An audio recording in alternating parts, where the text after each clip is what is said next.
ಪಾಂಚಜನ್ಯ ಹಿಂದೂ ಗಣಪತಿ ವಿಸರ್ಜನೆ ಭವ್ಯ ಶೋಭಾಯಾತ್ರೆ.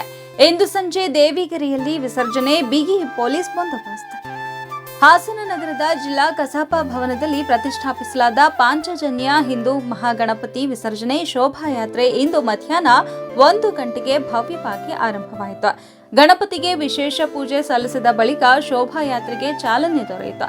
ರಾಜ್ಯ ಬಿಜೆಪಿ ಪ್ರಧಾನ ಕಾರ್ಯದರ್ಶಿ ಪ್ರೀತಂ ಗೌಡ, ಶಾಸಕರಾದ ಸಿಮೆಂಟ್ ಮಂಜು, ಎಚ್ಕೆ ಸುರೇಶ್, ಜೆಡಿಎಸ್ ಶಾಸಕ ಎಚ್ಪಿ ಸ್ವರೂಪ್ ಪ್ರಕಾಶ್ ಸೇರಿದಂತೆ ಅನೇಕ ಜನಪ್ರತಿನಿಧಿಗಳು ಮೆರವಣಿಗೆಯಲ್ಲಿ ಭಾಗವಹಿಸಿದ್ರು.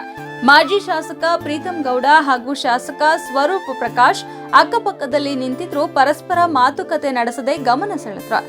ನಗರದ ಪ್ರಮುಖ ರಸ್ತೆಗಳಲ್ಲಿ ಸಾಗಿದ ಈ ಬೃಹತ್ ಮೆರವಣಿಗೆಯಲ್ಲಿ ಸಾವಿರಾರು ಭಕ್ತರು ಸಂಭ್ರಮಿಸಿದ್ರು. ಯುವಕ ಯುವತಿಯರು ಡಿಜೆ ಸೌಂಡ್ಗೆ ಕುಣಿದು ಕುಪ್ಪಳಿಸಿ ಉತ್ಸವದ ಬಣ್ಣ ಹೆಚ್ಚಿಸಿದ್ರು. ಸಾರ್ವಜನಿಕರಿಗೆ ಅನ್ನದಾನ ವ್ಯವಸ್ಥೆಯನ್ನು ಮಾಡಲಾಗಿತ್ತು. ಈ ಸಂದರ್ಭದಲ್ಲಿ ಬಿಜೆಪಿ ಜಿಲ್ಲಾಧ್ಯಕ್ಷ ಸಿದ್ದೇಶ್ ನಾಗೇಂದ್ರ, ರಾಜ್ಯ ಒಕ್ಕಲಿಗ ಸಂಘದ ನಿರ್ದೇಶಕ ರಘು ಗೌಡ, ನಗರಸಭಾ ಸದಸ್ಯರು ಸೇರಿದಂತೆ ಅನೇಕರು ಹಾಜರಿದ್ದರು.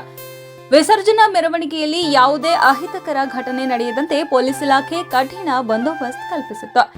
ಜಿಲ್ಲಾ ಪೊಲೀಸ್ ವರಿಷ್ಠಾಧಿಕಾರಿಗಳ ಮಾರ್ಗದರ್ಶನದಲ್ಲಿ ಅಪಾರ ಪೊಲೀಸ್ ವರಿಷ್ಠಾಧಿಕಾರಿಗಳು ತಲಾ ತಾಲೂಕಿನಲ್ಲಿ ಮುಕ್ಕಾಮು ಇಟ್ಟು ನಿಯಂತ್ರಣ ನಡೆಸಿದ್ರು. ಸಾಕಷ್ಟು ಸಂಖ್ಯೆಯಲ್ಲಿ ಪೊಲೀಸ್ ಸಿಬ್ಬಂದಿಯನ್ನ ನಿಯೋಜಿಸಲಾಗಿತ್ತು. ಮುಂಜಾಗ್ರತಾ ಕ್ರಮವಾಗಿ ಹಾಸನ ಮಹಾನಗರ ಪಾಲಿಕೆ ವ್ಯಾಪ್ತಿಯಲ್ಲಿ ಮದ್ಯ ಮಾರಾಟವನ್ನ ಜಿಲ್ಲಾಧಿಕಾರಿ ಕೆಎಸ್ ಲತಾಕುಮಾರಿ ಆದೇಶದ ಮೇರೆಗೆ ನಿಷೇಧಿಸಲಾಗಿದ್ದು, ಇಂದು ಸಂಜೆ ನಗರದ ದೇವಿಗೆರೆಯಲ್ಲಿ ಪಾಂಚಜನ್ಯ ಮಹಾಗಣಪತಿಯನ್ನ ವಿಸರ್ಜನೆ ಮಾಡಲಾಗುವುದು ಎಂದು ಆಯೋಜಕರು ತಿಳಿಸಿದರು.